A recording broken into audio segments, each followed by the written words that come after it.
Belarusian society, I warmly welcome you to this opening session of the Minsk Forum, taking place in Vilnius and then Warsaw, Brussels, and finally in Berlin, our key event of the series. This year we are celebrating the 20th anniversary of the Minsk Forum. Minsk Forum was born in times of crisis and has been always a platform for dialogue and exchange. Over this past 20 years, Belarus has changed. It has been a deep transformation that took place in all parts of the Belarusian society. And no matter what politics looks like today in Belarus, Belarus has changed. Yes, we live in times of crisis, the unprecedented war, uncertainty, with no clear prospects of the future for Belarus, for Russia, for Ukraine. Many of you haven't been to Belarus in this past 2.5 years, including myself. And this is a national tragedy. This shouldn't be this way. But today, at this event in Vilnius, I would like us to look at the Belarusian civil society, at businesses, at education, at politics, not through the lens of crisis, but through the lens of untapped potential. And if you look around in this beautiful venue provided by Imaguru, you will see Imagine, the slogan, and I love this. We can imagine today what the future of Belarus could look like, even though we're trapped in this crisis mode and in this very challenging situation. There are so many young Belarusians living abroad in Lithuania, in Poland, in Germany, all over Europe and globally. So many social entrepreneurs, businesses. Let's really untap this potential. Let's connect. With this, I would like to thank our partners with whom we've organized the Minsk Forum.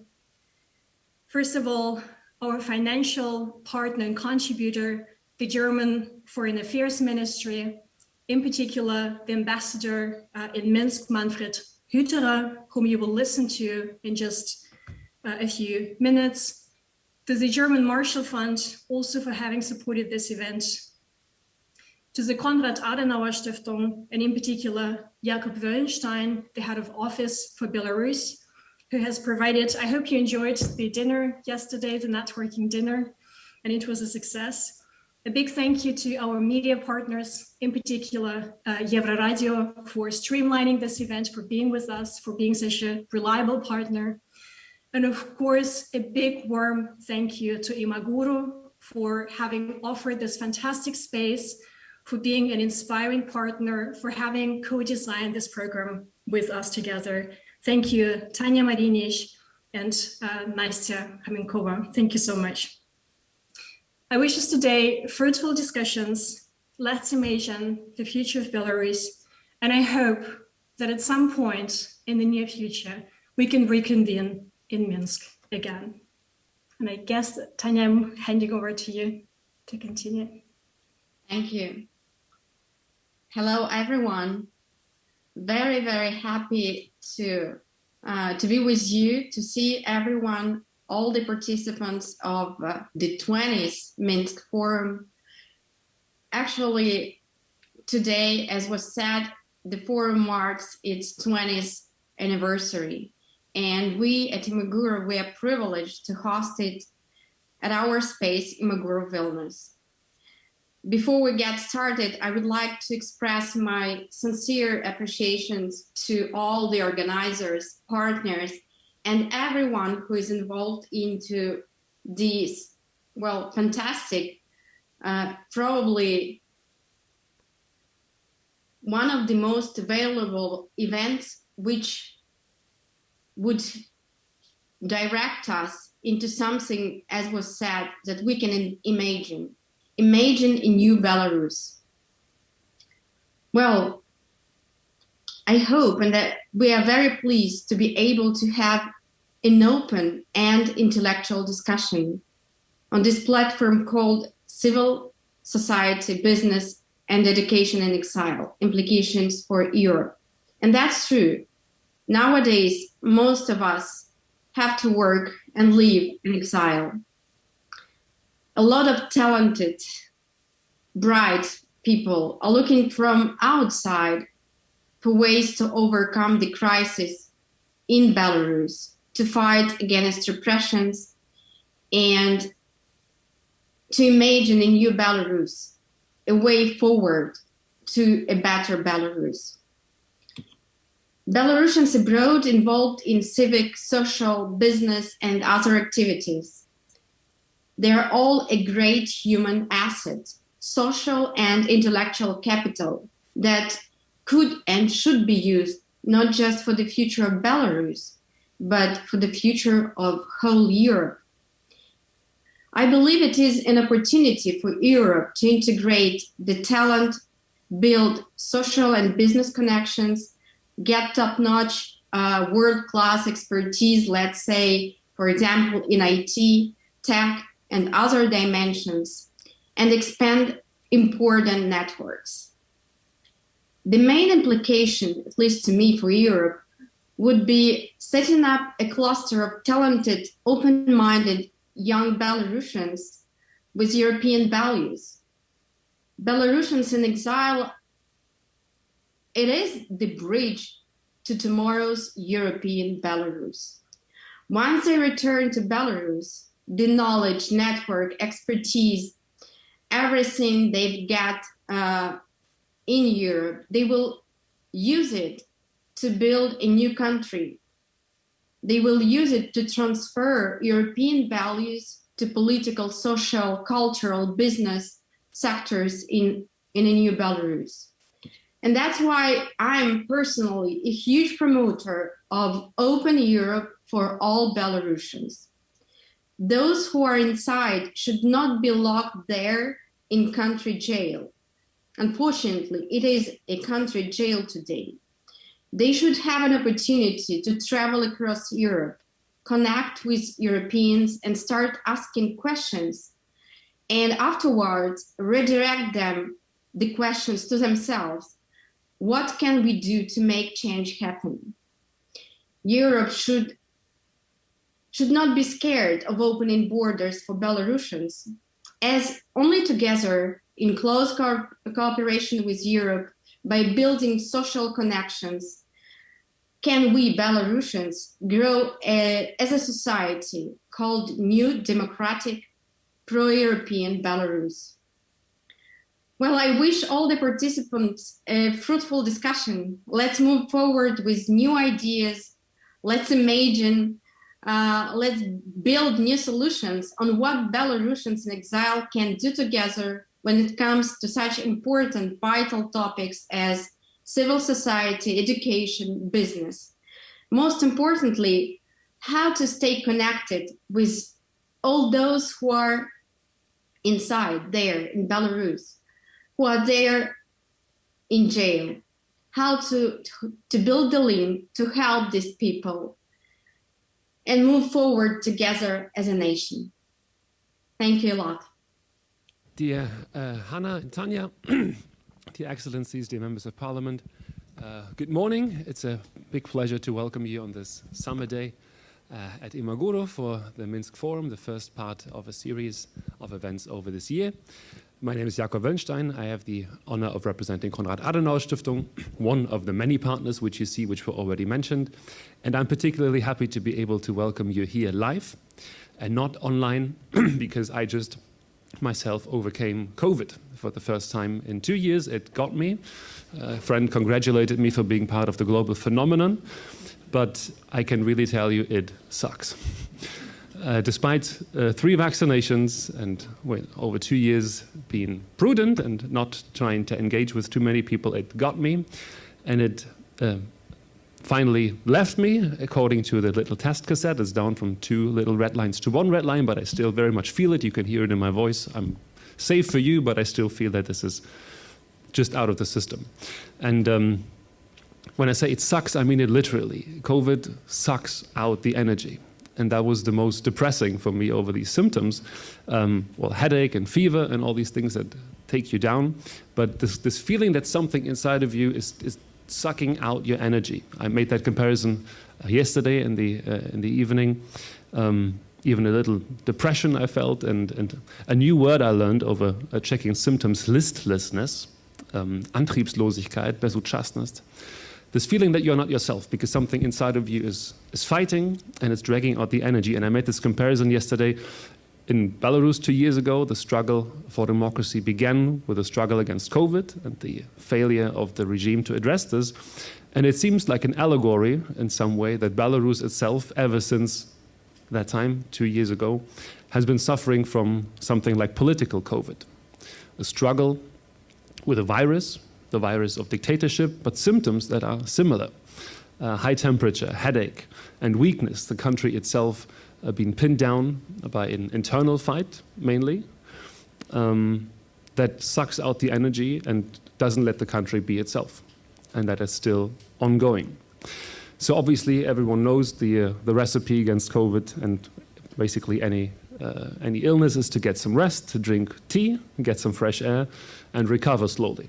Unfortunately, Belarus does not have this luxury of a rest, of recovering, and becoming itself again, because, as we all know, things have changed also since last Minsk Forum. There's a war happening in Europe, not just happening, a war that was unleashed by the Russian Federation, and that is very much dragging Belarus into the war. Now, when it comes to the war, speaking to Belarusian partners, I sometimes hear two very different extremes, extremely different accounts on what that war means for Belarus. One extreme of people tell me that Belarus doesn't actually have anything to do with this war, that people are against the war, and there's an occupation, or a double occupation, some will say, but actually this is nothing about Belarus. Now, even if the troops have not been deployed, fortunately, yet into Ukraine, you can easily argue just the fact that Belarusian troops, the Belarusian army, is being deployed in the Brest region forces the Ukrainians to send some of their battalions to Rivne to just be prepared in case something happens. And in this way, even the army is actively involved in binding down Ukrainian forces. So this account, I would say, is extreme in one direction. And the other extreme I hear, not from Belarusians, but from internationals, even back in Berlin, people that I would say actually should know better, will say Belarus is basically gone. Lukashenko doesn't control anything. The people of Belarus don't control anything. There's no protests happening. The opposition is fighting. So where is it? Well, this is wrong to the other extreme, and we all know this. The fighting continues, and Belarus is still there in many accounts, and I'm happy for this opportunity, this Minsk Forum, to discuss many of the ways how Belarus is still very much there and why it will be back. I like those very positive notes in the beginning. Now, while recovering from COVID over this last week, I went on a time travel. Back into the year 2019, we just recently had a visitor from Berlin, our financial accountant, who pointed out that we still owe some reports about activities that we didn't write, just too much happening back then. And I now took the time to write reports. And then you have to go through things we did back in 2019 with partners and write assessments, what conclusions you draw from that. And so retrospectively, I sit down in the year 2022 and write positive feedback on hopeful, reflecting the spirit back then, having good hopes. Well, there's elections coming up, but let's see how that will go. And you go on a time travel. In a way, it feels like talking about this allegory again and this metaphor. This time back then, 2019, or especially 2020, functions to many like a vaccination. That people know that Belarus can be different, and many would argue real Belarus is different from what is happening now. The country's potentials have been mentioned. Many Belarusians that took part in the protests tell me that this feeling, this few days even, that a different country is possible, and it was there, and people saw it, is what still gives them hope today. Knowing that if only the country has a chance to return to its full potentials, it will be different in a very positive and wonderful way. And then I took the time travel in the other direction. because we have new projects coming up, and I discussed with some of the partners projects for the second half of 2022, so a little trip into the future mentally. And that just confirmed to me, again, the wonderful potential, the great partners we have in different spheres of Belarusian public life, that this energy is still not gone. And these forces of resistance in the medical allegory, or of recovery, if you will, we're going to talk about them today and over the course of the next months in the Minsk Forum activities in Warsaw, Brussels, and Berlin. History, civil society, culture, business, and foreign policy. I think to a huge degree this sums it up. History gives strength to many Belarusians. Civil society, the life energy of the country, culture and business, obviously, powerhouses. Looking very much forward to these discussions with you. I want to thank all of you for being here. The organizers, mainly the Deutsch-Belarussische Gesellschaft, but all the other partners that were mentioned. And a special thanks goes already to the interpreters. As you know, the event is also happening online. We have people watching us online, and interpretation is a complex and difficult, wonderful job, but it requires us to help in not speaking too quickly. And I have to remind myself, especially, I tend to speak very quickly, but also already now to all the other speakers and moderators, please try not to hurry too much. We have time for the questions. Thanks a lot. And I hand over the microphone to Andrei, who's coming to the stage. Ladies and gentlemen, I'm very happy to greet you all here. So happy to be here with you.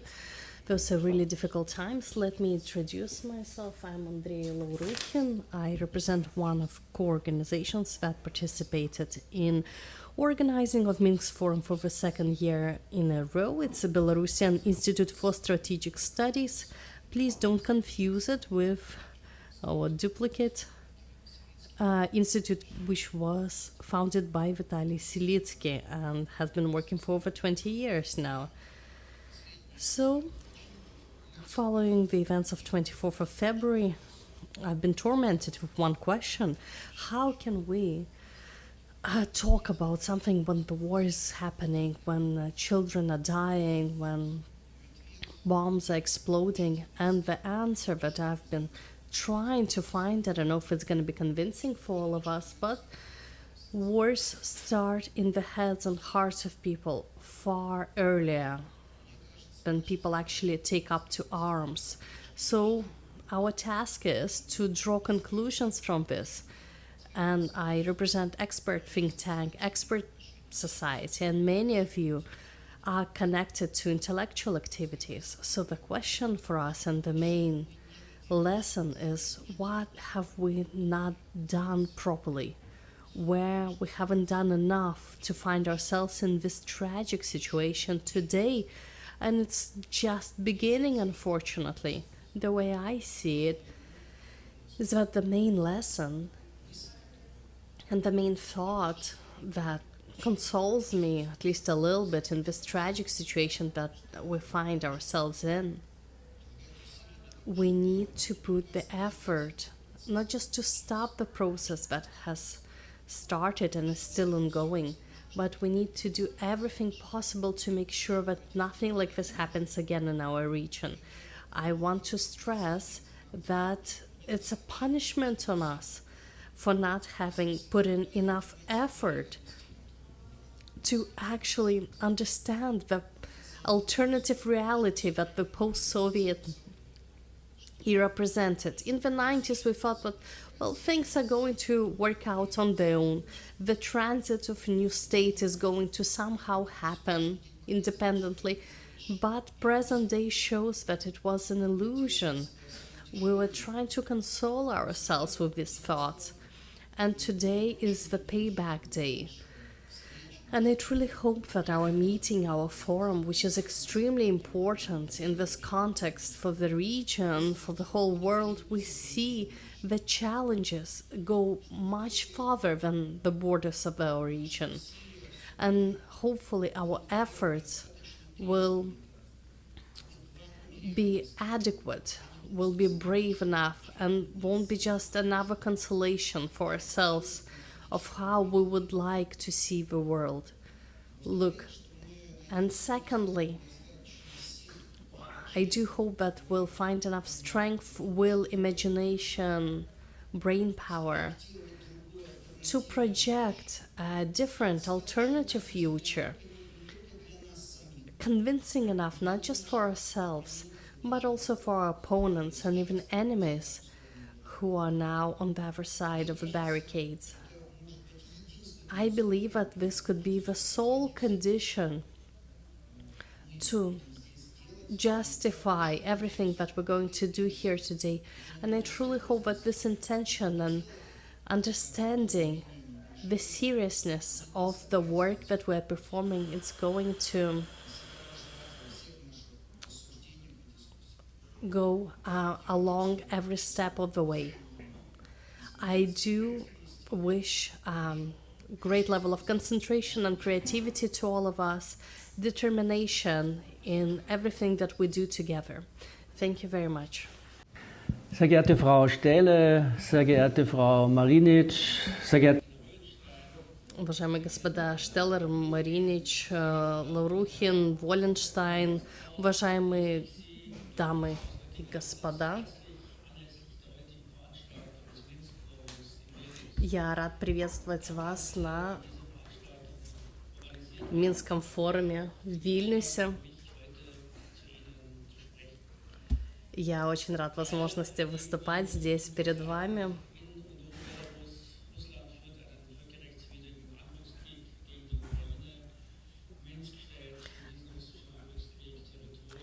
Переводчики приносят извинения, поскольку нету английского либо русского текста. Перевод невозможен. Interpreters apologize. The interpretation from German cannot be provided. Sind heute zu Unrecht im Gefängnis. Hunderte Organisationen wurden zwangsweise aufgelöst. Fast alle nationalen, unabhängigen Medien können nur noch im Exil arbeiten. Die politischen Beziehungen zwischen Deutschland, unseren europäischen und transatlantischen Partnern auf der einen und Belarus auf der anderen Seite haben sich noch einmal verschlechtert. Musste die Europäische Union Sanktionen gegen Minsk zunächst wegen der Anwendung von Gewalt im Innern und der erzwungenen Landung einer Passagiermaschine einführen, so wurden jüngere Sanktionsrunden wegen der Unterstützung des belarussischen Staates für die völkerrechtswidrige russische Aggression gegen die Ukraine notwendig. Die belarussische Regierung hat ihrerseits Schritte gegen europäische Interessen unternommen.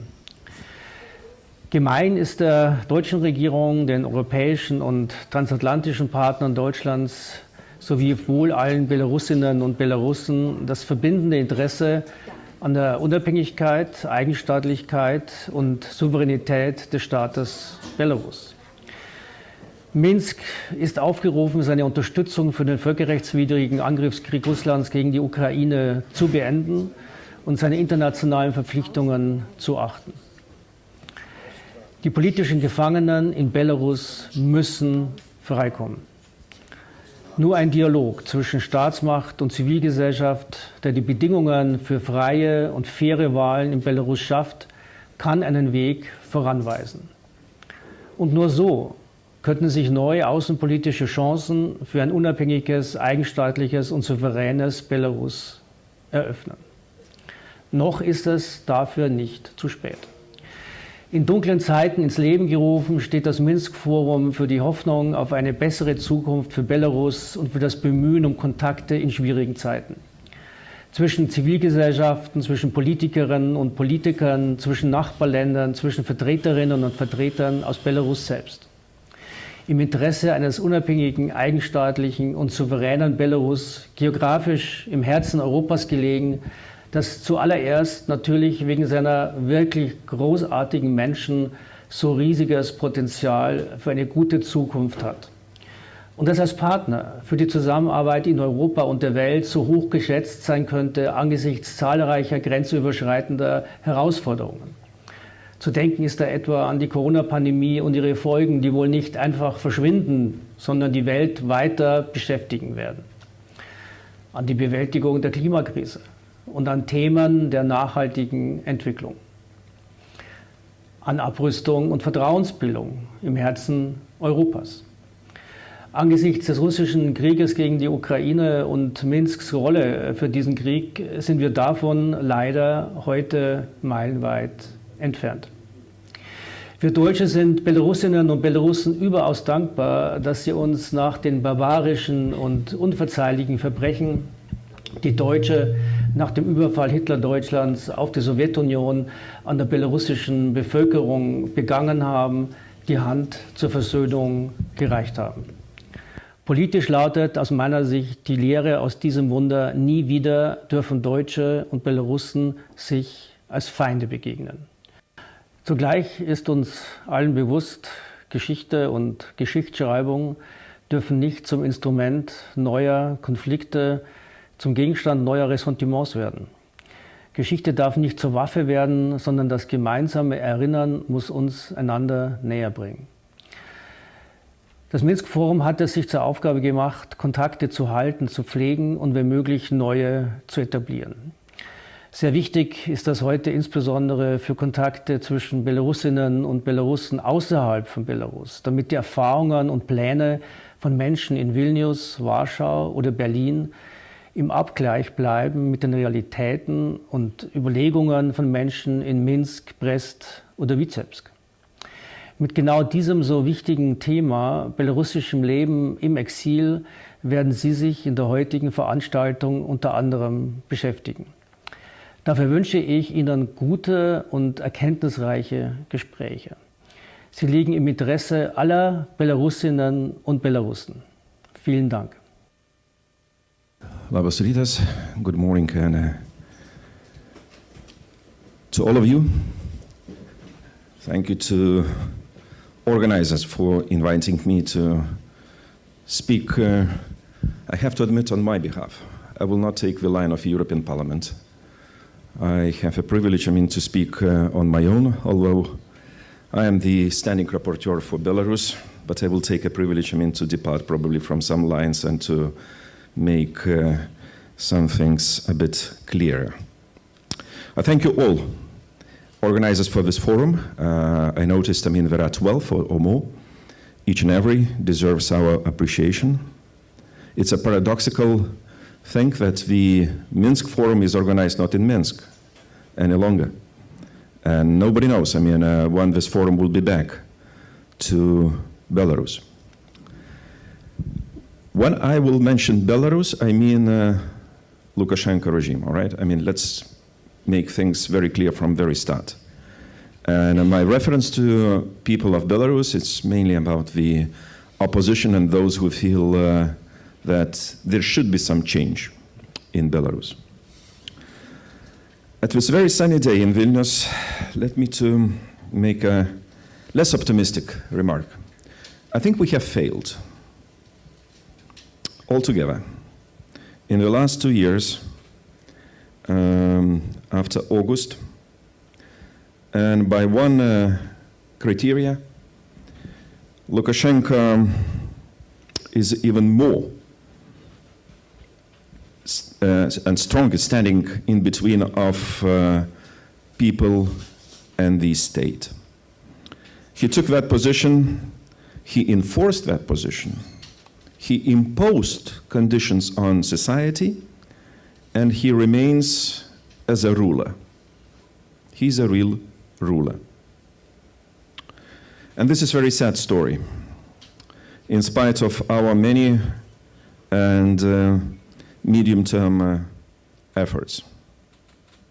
And indeed, many descriptions which go to Belarus, like repressions and prosecution, which is remains at unbelievably high level, coming to European standards, and in general, for the Europe of 21st century, which is, unseen in some even from the distant future. Well, the West keeps restrictive policy towards Belarus, increasingly. Although I've been really disappointed with so-called seventh package, because it's not the seventh package. It's something in between of 6 and 7, but not reaching up the seventh.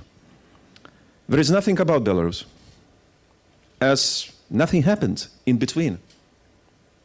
As no journalists were convicted for 7 years, as no prosecution was on, and so on and so forth. Something is wrong with us. I mean, not with Belarus. I mean, we know what Belarus is about. But we are not reflecting properly. And we are failing, I mean, to reach out even the Belarusian society, indicating those means which we have in our hands. And here, let me be very clear. I will never agree with some of the Russian civil society representatives which oppose Western sanctions. They say, come on, I mean, you didn't reflect and you don't act in a right way. I mean, you impose sanctions, you give no visas, I mean, restrictive access to the free societies in the West, so change your policy line. How come? How come we, I mean, be giving a clear message to the regimes like Putin's, as well as Lukashenko's, not imposing sanctions? Inevitably, I mean, the society will be suffering socially and economically, but it's not against them. It's about the regime, which is enshrined and very strong still. Thirdly, we can see, especially from the let's say 3-5 years retrospectively in Belarus, that Russia's policy to test grounds using Belarus is really something. And Belarus remains for Putin as an important element in this kind of testing and experimenting policy fields. So it is, and it probably will remain for certain periods of time. You know, after the events of August 2020, I was calling for kind of 3 policy lines towards Belarus, like sanctions, solidarity, and support. And now I see that we're not delivering, I mean, properly on all of those. Why? I mean, it's a different question. But I'm less optimistic seeing the results we have for the time of being. Let me to present to you, I mean, some 3 points with which I want to end up my short introduction. I think there is a clear and even kind of shouting tendency, geopolitical tendency all over the region. Geopolitics in Eastern Europe have changed, and changed for long, since we see what we didn't see before.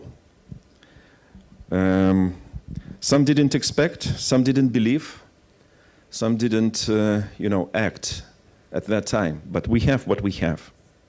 So those changed geopolitical policies have to be reflected in our common cause, because I want to believe that we are in the same group of people who want to see different Belarus and different life for Belarusians available, all right? So the changed geopolitical realities with the most aggressive war against Belarus' neighbor, Ukraine, must be, rightly understood in our considerations towards Belarus as well. If we don't do it, so we still believe that Belarus is a kind of isolated case, very special case, in which I don't believe. By the way, I don't believe in this. And we will fail in final findings for actions. Secondly, I think it's time to recognize that choosing the middle way between West and East leads nowhere. Nowhere. I mean, instead of 3 possible horses, none will be left for people of Belarus. It's time to reconsider, I think, this middle way policy line, and I call on Belarusian democratic opposition, get united behind European choice. There is only way to convey a clear idea and to present a nation with the not misleading way, just to speak, to act and engage and unite behind this idea. So what your neighbors did, well, 20 years ago, it's very possible in case of Belarusian nation as well. Ukrainians lead that way, much. Others follow. But with the changed geopolitical perspective, I think this is, from my perspective, only way to go. And thirdly, I call on Belarusian opposition really to get united and to avoid any polarization. So we went through the same stories and the same path of our own political development, but there is very little you can gain if you try to present something very original, I mean, 2% different from the rest. Forget about 2%. Look at 98% on which you are jointly agree. And so I'm looking forward for much more mobilized, streamlined opposition, which is really needed. You know, we have to reflect from lessons we have with the long-standing cooperation with the Belarusian opposition. So I'm looking forward to see new faces as well. We need new faces in politics all the time. They bring hope, they bring dynamism, they bring positive activism and new ideas. So recharge, unite, and act. Thank you. Спасибо большое за приглашение, дамы и господа. Many thanks for the invitation, ladies and gentlemen. On behalf of Svetlana Stikhanovskaya's office and on my behalf, I would like to thank people who organized this forum, the whole team of organizers, and Ryan Regner, and of course all the organizations who have helped to conduct this forum. It's a very important event, and I can't exactly remember when the first forum took place, but I was there. And forum has always reflected and seen the changes within Belarus. And it is difficult in a way, but this forum has always served as a platform for clarifying the vision of a future movement of a country, a platform for finding consensus, a platform for discussing what could and should be done. And this platform united representatives of different countries and representatives of Belarusian authorities and opposition. That dialogue is still not working. Moreover, we see that those in power have now denied everyone who shares a different opinion about the development of the country. Many of us are now based abroad, and I'm thankful to the countries that welcomed us, especially the Republic of Lithuania, where I find myself. So why has it happened this way? I would like to continue the thought of Andrei Laurukhin. We as Belarusian society actually were unable to take responsibility for the development of our country. We had a lot of people who are still in power today, and they believe that Russia, as a capital of the former empire is a solution for Belarus. We came out of dictatorship, we came out of an empire, and this notion that we've left the empire wasn't truthful, actually, because empires take tens, hundreds of years to disintegrate, and this war between Russia and Ukraine is just a reflection of the processes connected to the falling apart of the empire. And of course we can blame ourselves for many things, but we could not have stopped this. And it's important to draw conclusions from what is happening. And our societies must become responsible for their countries, must make our country sustainable, independent, so that it makes decisions of its own and doesn't have someone, an outsider, who would take the sovereignty of Belarus in their hands. So this possibility is still there. People who want to see Belarus as an independent country that can choose its own path, there are so many of them. They will be back.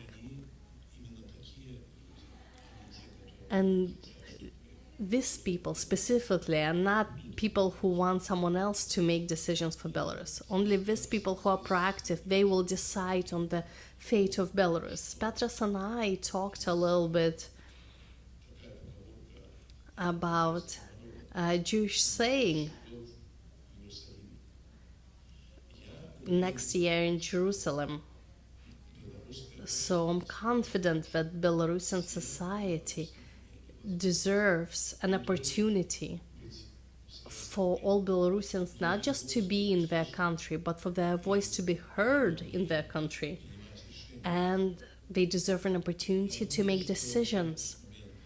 I believe that this time will come. We don't know when, but I'm sure it will happen, because you cannot stop the future. But also you cannot rely on the fact that the future will come on its own. We had this illusion that Andrei was talking about. We had an illusion that future will just happen. The future will come when our will be strong enough. And I'm confident that we can find the things that unite us.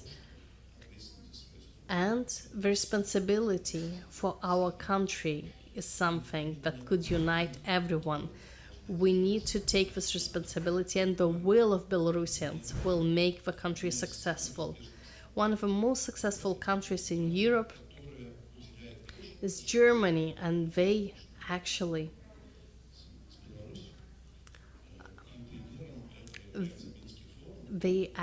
put a lot of attention to relationships with Belarus, and Minsk Forum happened and is still happening thanks to the initiative of Germany. Thank you very much. I wish you all fruitful discussions, new ideas, and of course the development of vision which could unite us all. Thank you. All right, we are a bit behind schedule, but I was told we have permission to eat a bit into the coffee break, but not too much of it. So let's jump right into the first panel discussion with the topic Perspectives of Belarusian Civil Society Across Borders. I liked very much what Alexander Dobrovolsky said about returning to Jerusalem. You know that Vilnius has this nickname, Jerusalem of the North. There is even a district in the north of Vilnius that is called Jerusalem. So if we have more time for tourism, it's worthwhile. But also the key word that was mentioned of responsibility. Belarusians having the responsibility for their own future, and civil society is the organized form of taking responsibility. Ambassador Huterer mentioned the great people of Belarus. Many people in their speeches this morning referred to this. So this is what we want to talk about as an opening panel this morning. And I have four wonderful speakers with me. Andrei Strizhak, the head of BySol, Solidarity Fund, and a Belarusian human rights activist right next to me. Then we have Alexei Lukashevich, project manager of the Belarusian Youth Hub in Warsaw. Lena Zhivoglot, head of the initiative Honest People, based in Warsaw as well. And last but not least, Palina Brodek, coordinator of the Free Belarus Center in Kiev. So you can also tell already from the places people are based. We're going around Belarus.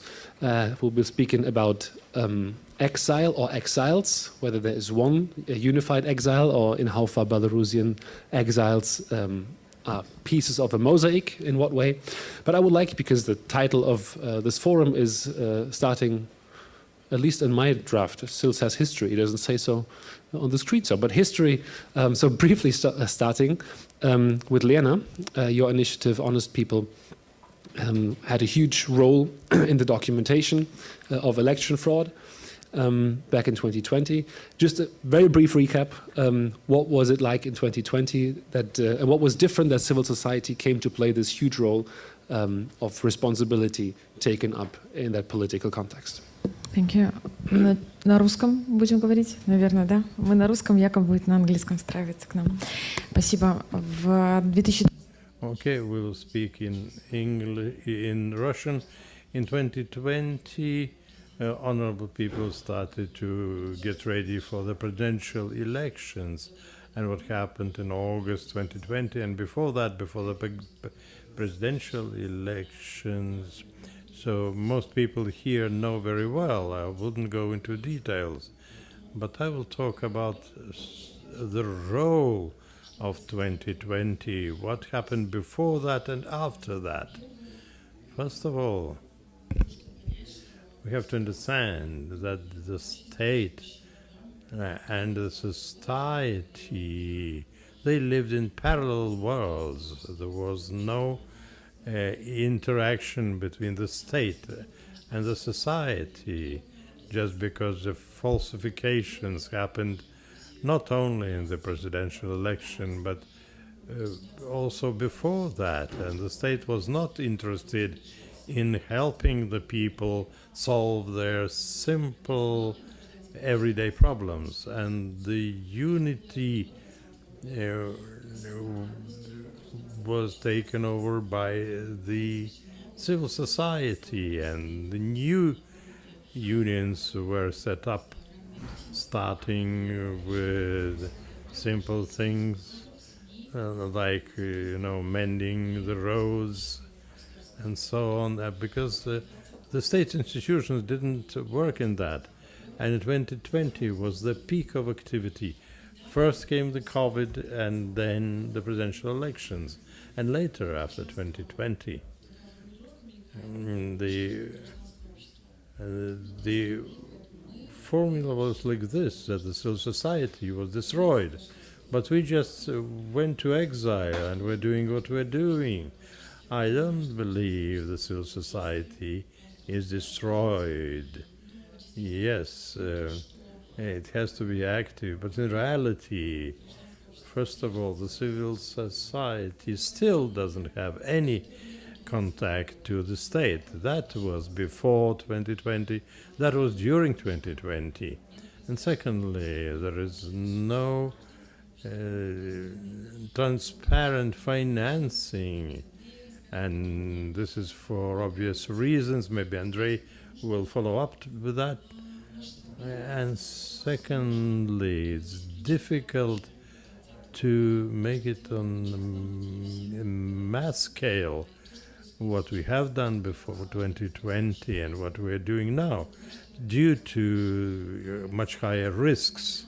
You can establish organizations only beyond the borders of Russia, and some organizations can be organized within the country only on the basis of very reliable people, which means that this movement goes semi-underground. We still are Belarusians like before 2020, and our activities have become inside the country like underground, and every activity started to be underground activities. And in that respect, there is a huge difference and conflict in the role of the civil society between those in exile and those who remain in the country. We understand that within the country, even to show an activity of the civil society is very difficult, and hence the effect of non-activity. And more in media we have threatening materials towards the Belarusians inside the country, and people are emotionally tired, and they switched off the news channels. They are depolitized, and those in exile, they are brave, and they can more actively talk about the topics of civil society and politics, and try to be the voices for those who are inside the country. And this is one of the main functions of those who are in exile. So then we'll talk about the differences between 2020 and 2022. Okay, maybe now I'd like to stay in Belarus for a moment, because one of the big phenomena of 2020 was the formation of a lot of grassroots initiatives, right? The courtyards and an individual organization. And just this morning I saw an interview with Svetlana Tikhanovskaya traveling to Berlin, also saying that still today this is the main vector, the main direction of civil society activity, all these little grassroots activities.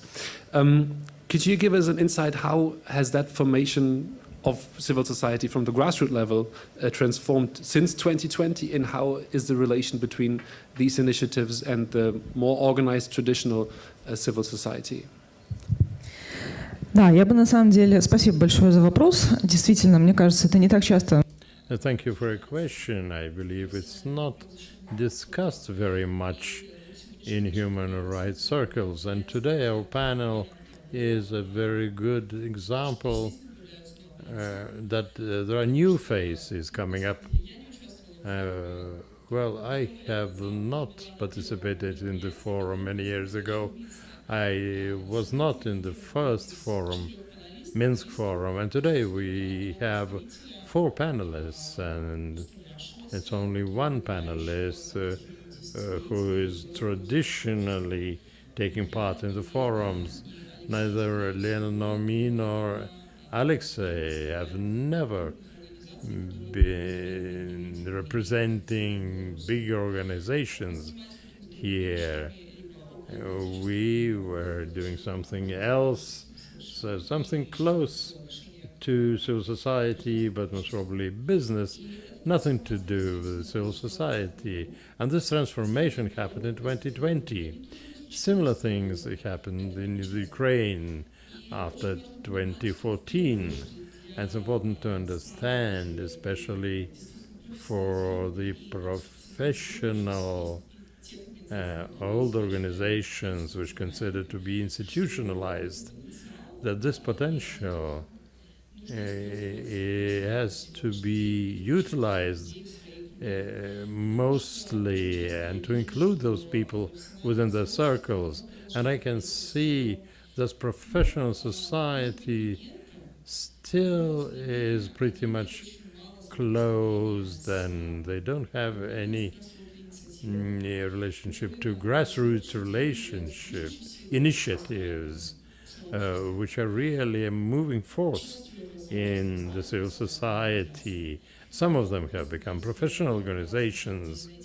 I was trying to find any social study about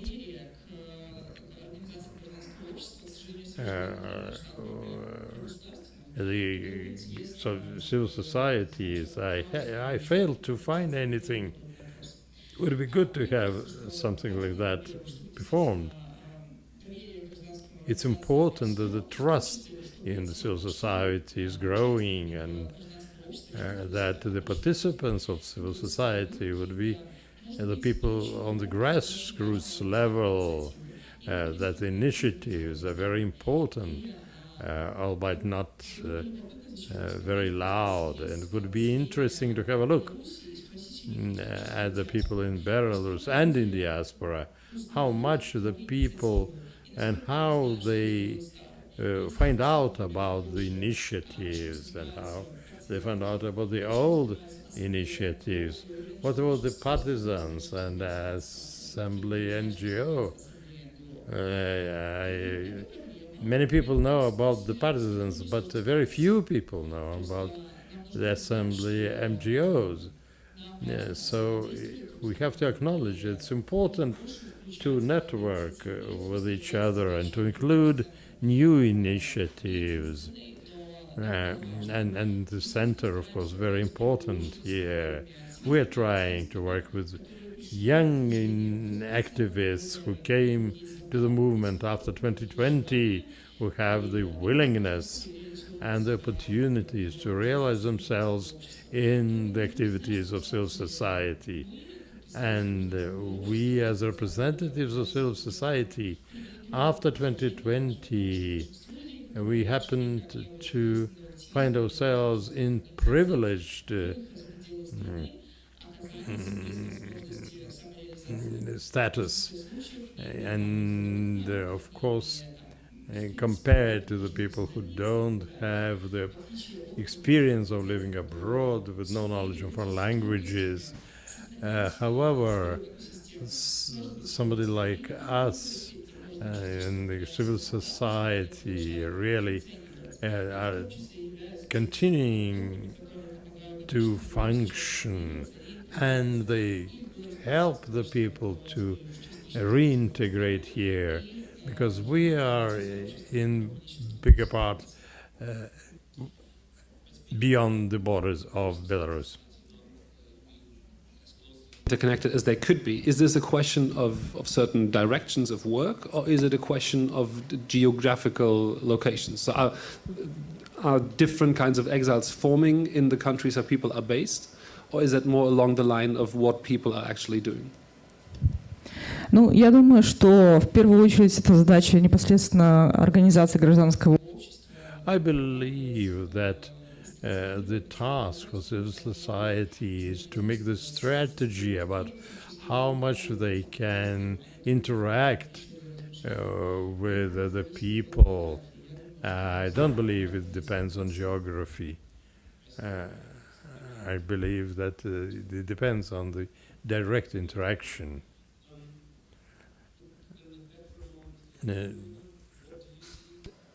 Within Belarus, what are directions of work that are still possible at the moment? People forming in little initiatives, and solidarity was mentioned, but are there any main directions that, or what would people need in the country, and what are they able to do?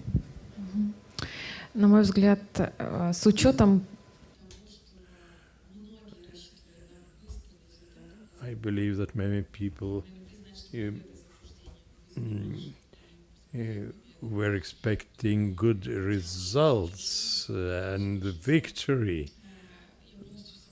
So I really agree to what Paulina said. There is activism beyond the country and within the country as well, however underground. And there is a need for organizational support and the wider publicity of what's going on about the scale of that activity. And this is the function of the media and the organizations who are abroad. I just wanted to add about the unifying idea, which has not happened so far. We were able to unite and coordinate in our fight against,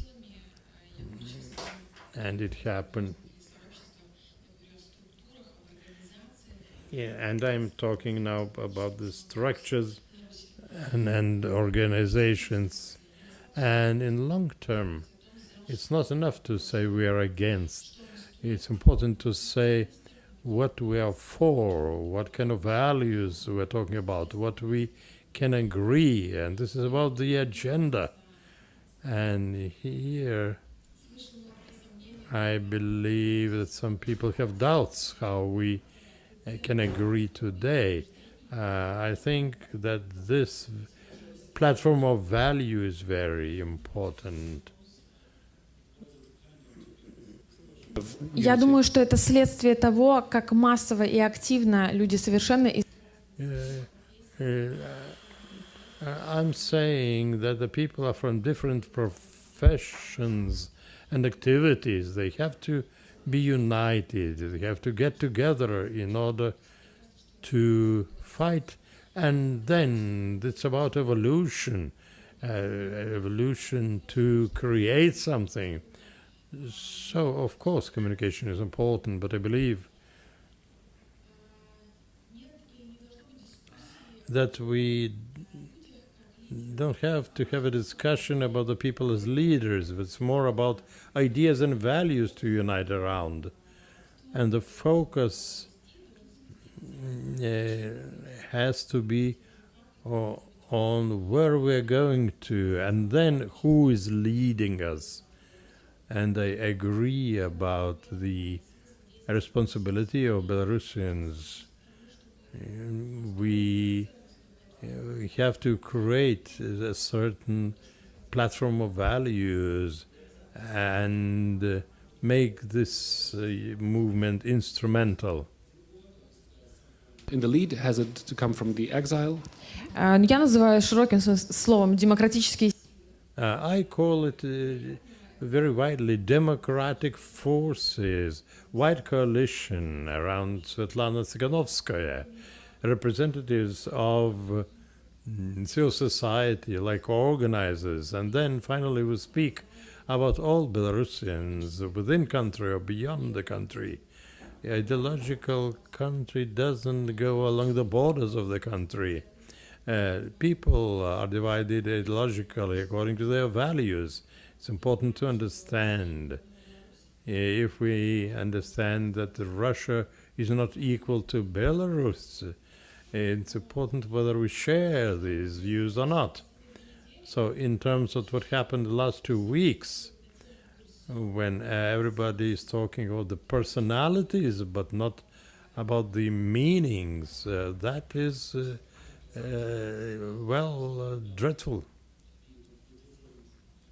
That people in exile have the opportunity to organize in a much better way than in the country, but the people you're organizing for are in the country. So you run the or work at the Belarusian Youth Hub in Warsaw. What can you share from your experience over the last years, the formation of civil society organizations, these hubs?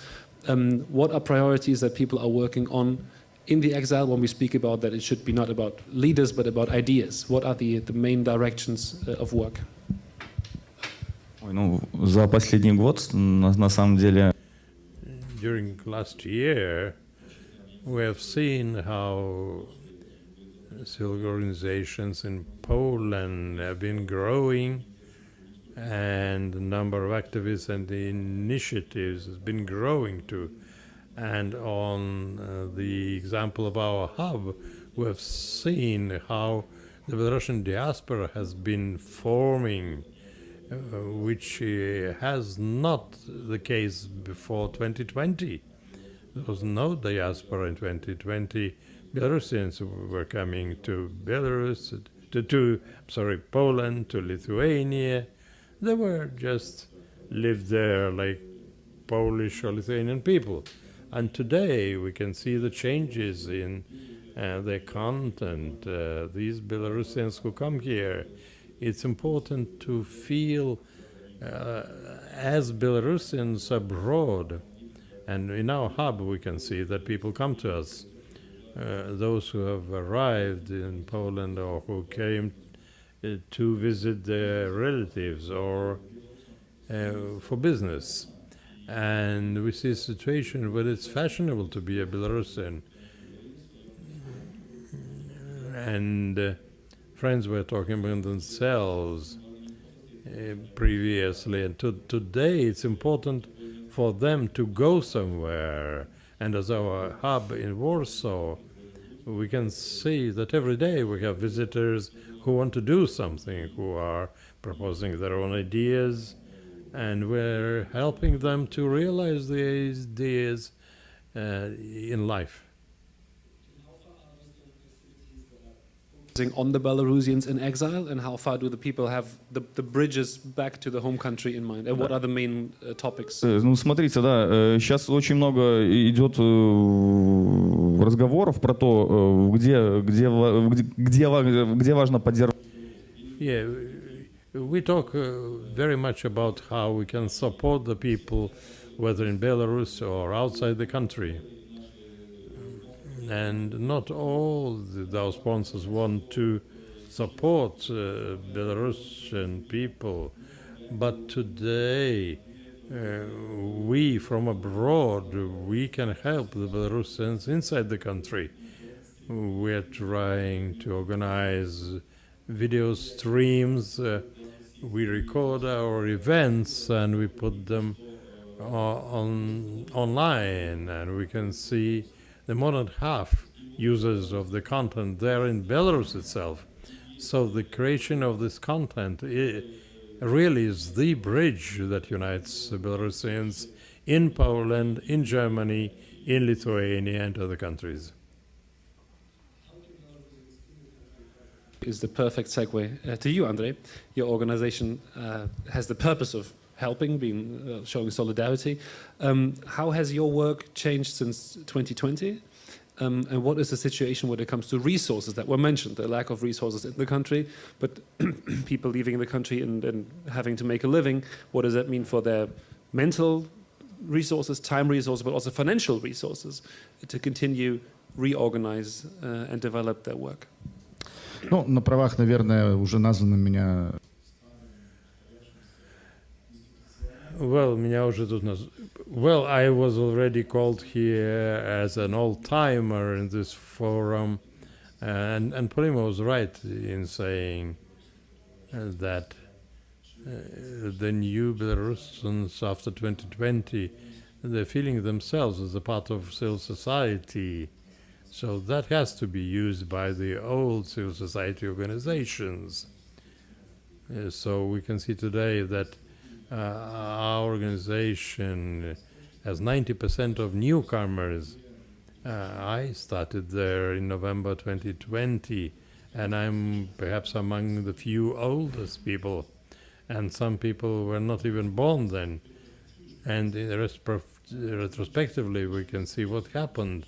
One of the participants said 11 years ago, we were event about the civil society, about the world that is changing, and he said, is it really changing?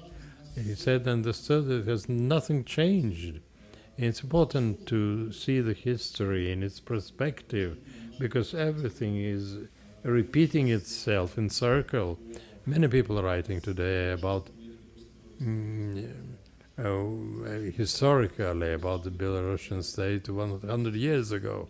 And there are processes that have been repeating itself. And there is very little discussion about our common bases and ideas. And after 2020, we really united against. But that doesn't work for long. It works at that moment when you extinguish the fire. You work together until you extinguish it. But when you are building a house, you have to have everything, all materials and the people and so on. So usually you lack something, so you need to feel the target anyway.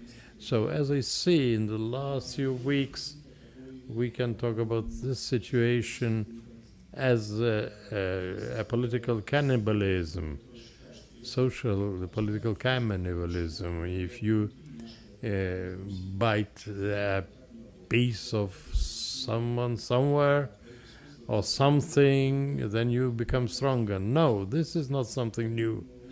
That's why we have the resource that is democratically minded people in exile, and this is the field where we work on. We don't have to partition it because otherwise people will get out and do not participate in those fights. And in parallel, many people say that the resources are attracted from outside. There are different people, and then we will win.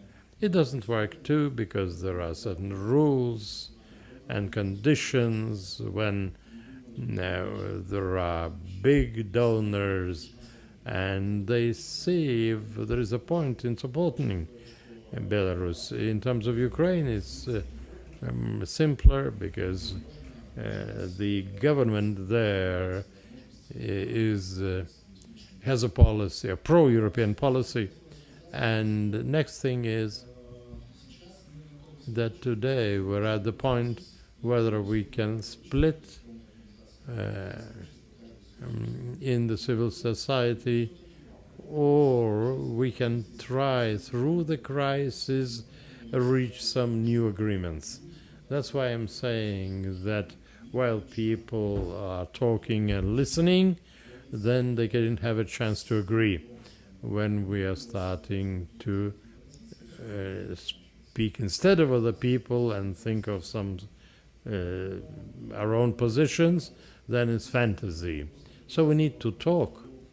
When we talk about the dialogue and the platforms, I have an answer. There is such a big mass of new platforms created that people are at a loss. And of course, it's also a part of political ambitions of certain political structures. It's more important that people talk among themselves and see a collocutor in their partners. And I saw that today there are many people registered in our forum who most probably wouldn't sit in the same room with me. And I can say I'm sorry they're not here today. So we could talk at least about something. It could be a good start for our interrelationship. This is what we like Belarusians. We need to talk more about the meanings which unite us than the personalities that represent us. Relations, or do you mean business? Talking about resources, how strong do you see the connections between civil society initiatives and Belarusian business, mainly probably in exile, but also back home, considering that in 2020 it was one of the important factors that people that were prior to the elections not politicized, also in business, in the IT sphere, would join forces, understanding that it's a common struggle for a common goal. Говоря «мы», я говорю о всех людях, для которых... Well, when I say we, I'm talking about all people who believe in the democratic Belarus. And these people are among business and education and politics and everywhere. That is the basis that could unite the free Belarus and especially the civil society. People want better life and they want to fight for their own life, and sooner or later they want to cooperate with others. This is how the civil society is formed, and then it goes into a higher level until the parliament and the political system of the country. So when I say we, I talk about everyone who needs and wants changes. So,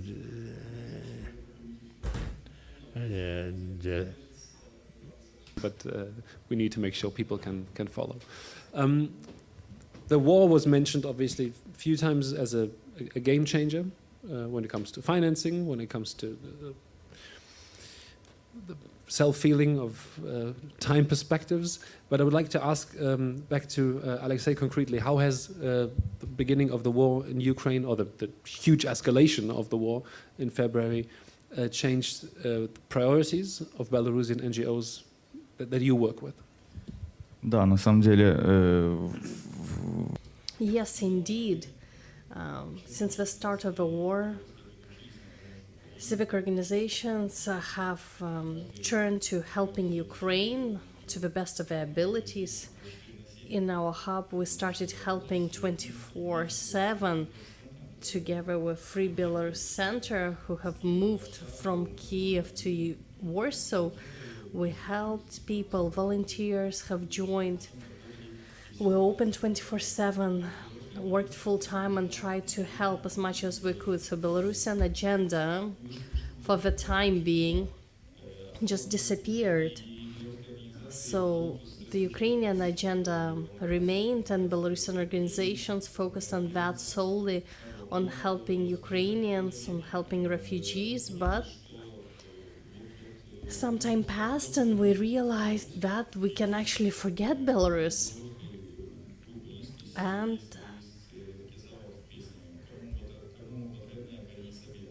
a Belarusian famous music group has the song where they say, well, who will need us if not ourselves? Basically, we need to remind ourselves that we're needed.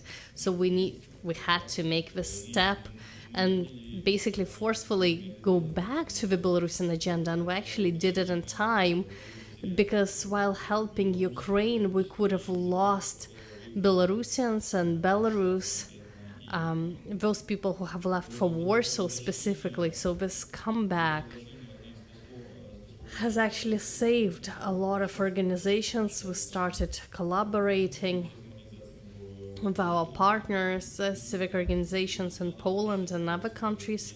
We start talking about bringing back Belarus on the international agenda, because we realized that no one will help.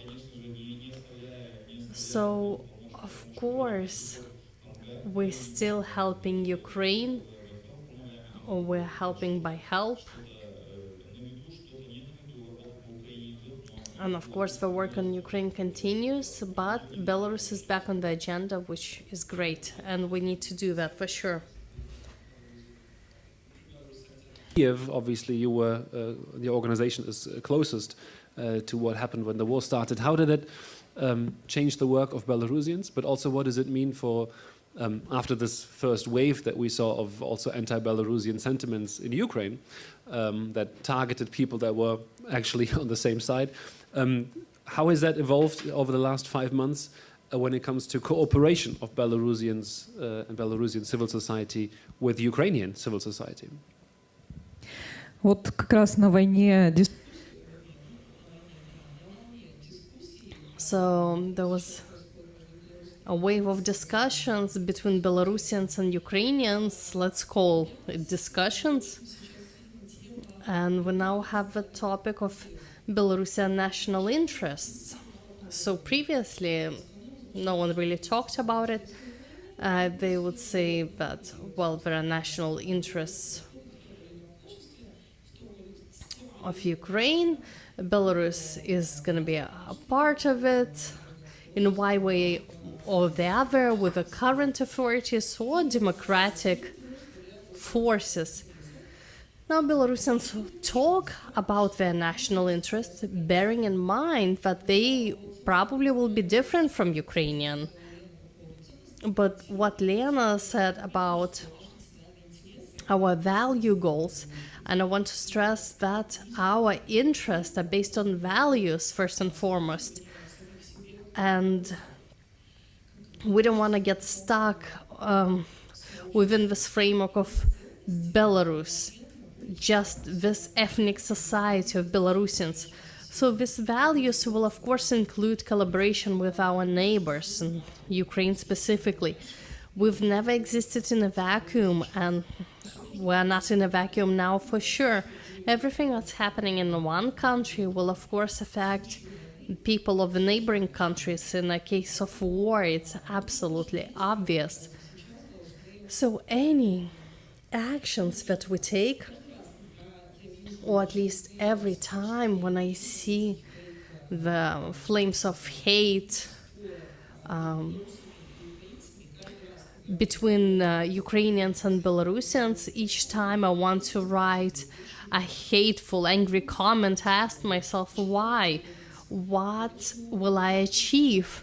Do I want to satisfy my national sentiments?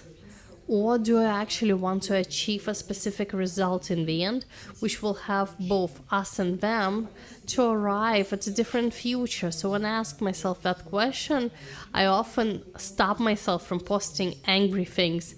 And I hope that many of us can follow the same principles. Because in any case, we are moving towards the same goals, just sometimes we make the wrong steps along the way. And in the end, we come to a situation where we see more differences than things that unite us. So, of course, we also need to remember that we now have professional propaganda instruments used against us, civil society in Belarus. And even in the situation between Belarusians and Ukrainians, we could clearly see the formation of specific narratives at the end of May, beginning of June. So when we had a new wave of things from Belarus towards Ukraine, we could see some of the fake accounts pushing this information forward. And of course, when people are so emotional, when everyone is at the end of their tether, this is all that you can expect. But those of us who are thinking need not to lose focus and constantly ask ourselves, why are we doing this? And then we'll see that our goal is to see independent Belarus, independent Ukraine, and those two go hand in hand. Extremely right that over the last 2 years, Belarus was being abused as a testing ground from the Kremlin's point of view, both for what is possible to achieve with violence, but also the West's reaction. And therefore, the cases of Belarus and Ukraine are very strongly connected, and you also pointed this out. And still it seems, as almost all of you have mentioned, that Belarus seems to be dropping out of attention, also support programs. And the question I would like to ask to you, Lena, how do you see the role of Belarusians in exile, who are in the capitals of the European Union countries, but also transatlantic? How can you use your resources, that added value that you have been here, to point out that connection? That without a free Ukraine, Belarus will never be free, obviously, but also that without a free Belarus, Ukraine will never be safe. And just an armistice in this war, which everybody is hoping will happen very quickly, will not be the solution, but just a little break. Yes, I do agree with your last statement about the freedom of Belarus and Ukraine, how we're connected. When Alexei was talking, I wanted to take the mic, and I disagree with the rhetoric that we switched to working with Ukraine.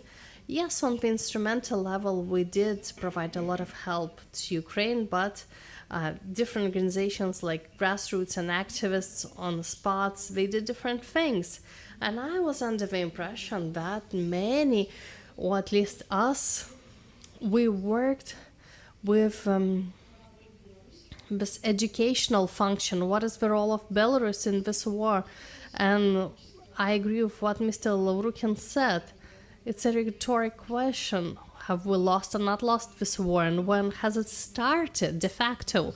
So currently, it's important not to just help or try to fill in the gap or fight with the consequences, but explain, especially when we talk about the national interest, explain Belarusian national interests, Ukrainian national interest. What can we do for Belarusians? First of all, we can continue our support campaign, talk about the role of diaspora organizations that have left. And unfortunately, our role in many cases comes down to humanitarian support.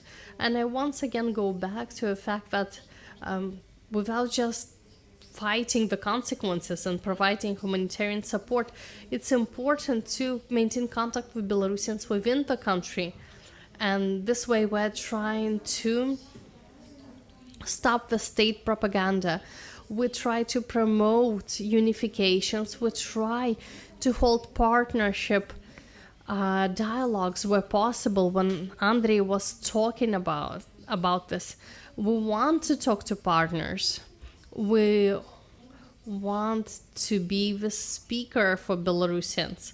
We can channel ideas into the country and, of course, deal with the consequences by providing humanitarian aid. So when we talk about the war in Ukraine, I believe, or at least initially, there was a disbalance between the role of diaspora, not just in the society, but the structured diaspora as an organization. it worked as a provider of humanitarian aid. And I think it's important to talk not just about that, but what do we actually do to solve the situation. And I think this is what we should focus on, the reps of different organizations, if we say that we work with civil society. Most valuable experience that Belarusians in exile can collect now that they will return to Belarus one day, that will be helpful for safeguarding the country's future? Which are the most important fields? Поле. So working with civil society is a field that is way too large. What could we unite around? So of course, we focus, at least I focus, on work with Belarusians within the country. What can we do to help them collaborate between themselves? Provide information, resources, finances, raise awareness on their activities, fight the propaganda, talking about ideas and values. I think that today we underestimate the power of the regime. How people who are desperate, they actually accept any kind of information they're given, so we need to fight against that. So the information front, the way we call it, fighting the propaganda. Experience. Борьба с пропагандой, мне кажется, не... Fight with propaganda, perhaps I'll disagree a little bit, because recently, from what I have observed, there wasn't really anything that people would see on national television and they would believe overall, at least, everything that was translated through the main channel. So I think that fighting the propaganda in Belarus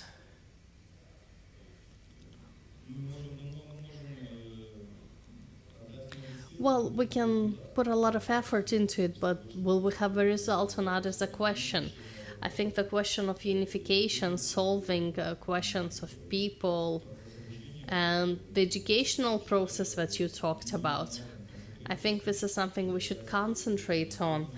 Offer people answers to their questions, solutions, and help. Тут просто еще Полина как раз говорит. Yes, Polina talked about something similar as well, and I want to respond regarding state propaganda and what's happening inside the country, about brotherly nations, 30 years of growing up based on the ideology of Russia, not putting the border or line between Russia and Belarus. This is the inheritance of the propaganda machine. This is our goal now. Again, I'm very happy that actually we can find a common vision with Polina and with Andrei on some questions. But what I want to say is that when we talk about the war in Ukraine, based